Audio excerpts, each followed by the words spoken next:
Assalamualaikum warahmatullahi wabarakatuh. Salam sejahtera untuk kita semua.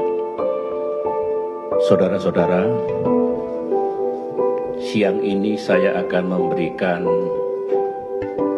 penjelasan dan pernyataan berkaitan dengan kasus penyadapan dari pihak Australia pada Indonesia.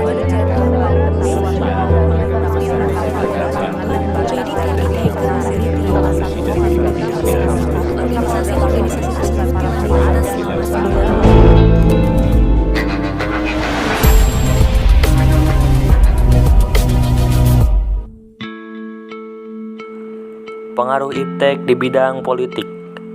Sejarah membuktikan bahwa manusia merupakan makhluk yang terus berkembang, dari kehidupan primitif menjadi kehidupan yang lebih maju.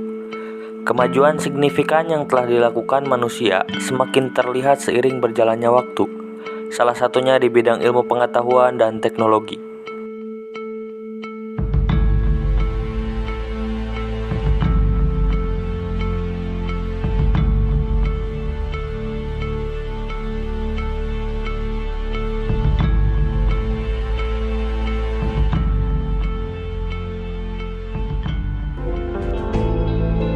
Iptek atau ilmu pengetahuan dan teknologi merupakan ilmu yang mempelajari berbagai informasi dan pengetahuan di berbagai bidang.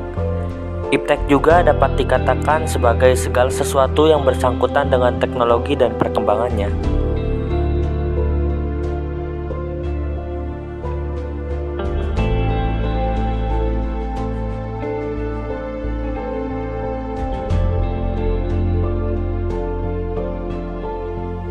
Abad ke-20 menjadi saat-saat iptek berkembang, maju, dan hampir mencapai kesempurnaan.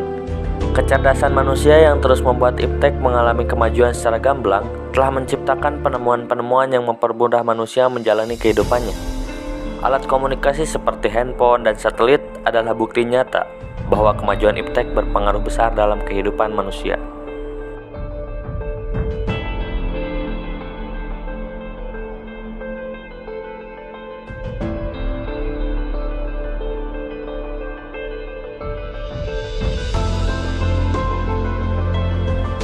Perkembangan iptek menjadi sorotan di seluruh dunia.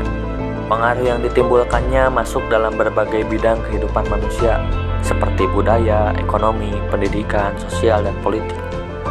Manusia terus berinovasi mengembangkan bidang-bidang tersebut melalui perkembangan iptek.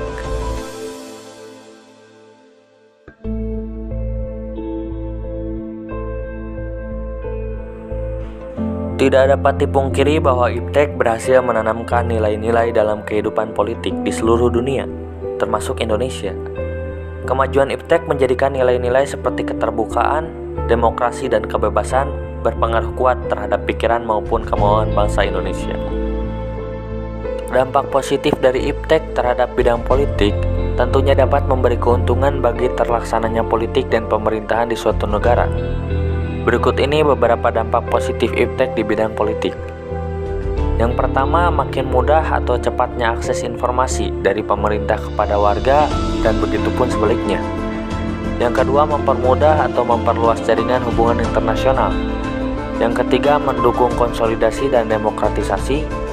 Yang keempat, akurasi persenjataan atau rekayasa hardware dan software. Yang kelima, rekrutmen militer berbasis informasi. Yang keenam, mencegah serangan-serangan dari luar atau dalam, yaitu mendeteksi lebih dini melalui alat-alat canggih seperti drone, alat sadap, dan lain-lain. Jika ada dampak positif, tentunya ada juga dampak negatifnya. Antara lain, yang pertama, terlalu terbukanya segala informasi atau transparansi sehingga masyarakat dapat dengan mudah mengakses rahasia negara. Yang kedua, gelombang demonstrasi yang terbuka dan mengarah terhadap liberalisme. Yang ketiga, munculnya berbagai ancaman atau disintegrasi bangsa. Yang keempat, penyalahgunaan satelit. Yang kelima, perang informasi. Dan yang keenam, weapon of mass destruction atau senjata pemusnah massal, seperti senjata biologis seperti virus atau senjata kimia.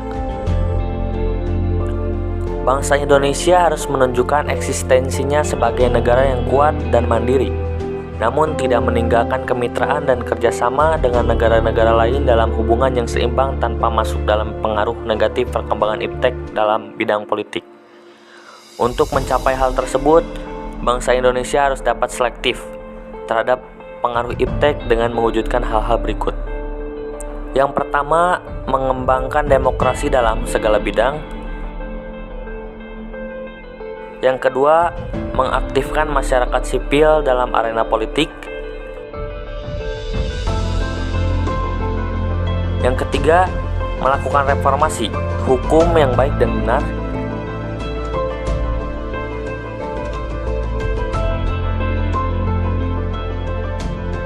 Yang keempat, penegakan supremasi hukum. Yang kelima, memperkuat kepercayaan antara rakyat dengan pemerintahan yang bersih dan berwibawa. Yang keenam, memperkuat posisi Indonesia dalam kancah politik internasional.